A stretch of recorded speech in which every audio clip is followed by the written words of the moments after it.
So here are the next three functions. We have the cubing function, the square root function, and the cube root function.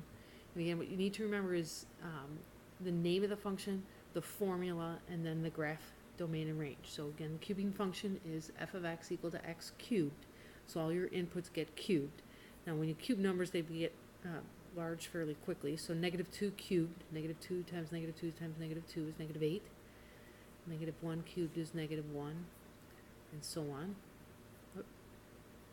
0 cubed is 0, 1 cubed is 1, and 2 cubed is 8. Okay. Not all these fit quite so well in our graph, but we can plot a few and get pretty close. So 2 comma 8. Actually have that. And then remember at negative 1, and negative 2, negative 8. Okay. The graph moves up fairly quickly when you're cubing, so it goes up this way. Okay. Again, you need the domain and range. Domain are the allowable inputs. Certainly you can cube any number. And again, it doesn't look maybe like there's points over here at x equal to 4, 5, or 6. It's just that they're very high, so the domain is still all real numbers. Range, remember the y's, the outputs, and again, clearly all of them get hit there. Next function is the square root function. This is the first one we will run into that has a restricted domain, because when you're graphing, you only graph real numbers, so when you take the square root of a negative number, you would get an imaginary, which we talk about a little bit later in chapter 2. So we can't plug in negative 1. Square root of negative 1 is I, the imaginary number, which doesn't graph. So we have to start with 0. Square root of 0 is 0. Square root of 1 is 1. We could plug in 2. The square root of 2, the best you could come up with is a decimal approximation. So maybe we'll skip to the next perfect square, which is 4. Square root of 4 is 2. And then maybe square root of 9 would be 3. Okay. We graph, again, there will be nothing to the left. There are no negative numbers allowed as inputs. So we have 0, 0, 1, 1.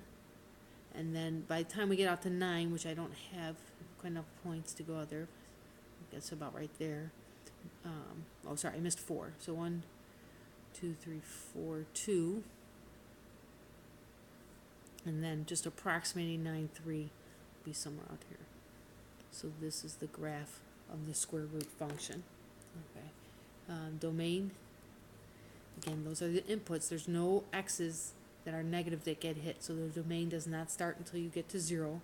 It's a bracket because 0 is included, and then we'll hit all the positives. Similarly for range, right?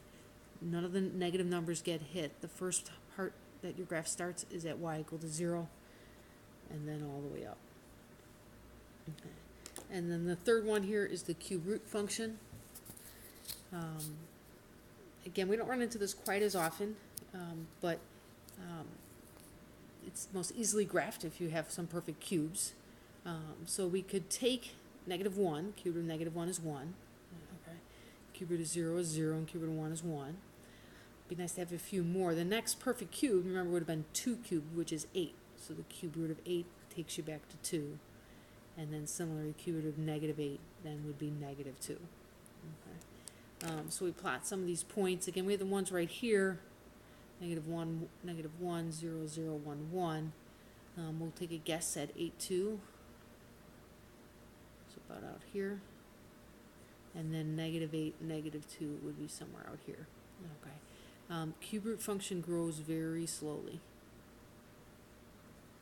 Okay. It's always going up, but in a very, very slow way. Okay. Domain. Again, those are the allowable inputs. As you go across, all the x's get hit. Keep in mind, you can take the cube root of a negative number. You cannot take the square root of a negative number unless you allow for imaginaries. Range. Again, it may not look like you have any of the graph down here, but does y equal to, let's say, negative 5 get hit? Yes, it's just be way out here to the left. So negative infinity to infinity. Okay, so again, just a reminder that you need to know the name of the graph. So if I give you 4 graphs and say which one is the square root function, you should remember this is what the square root function looks like. Okay.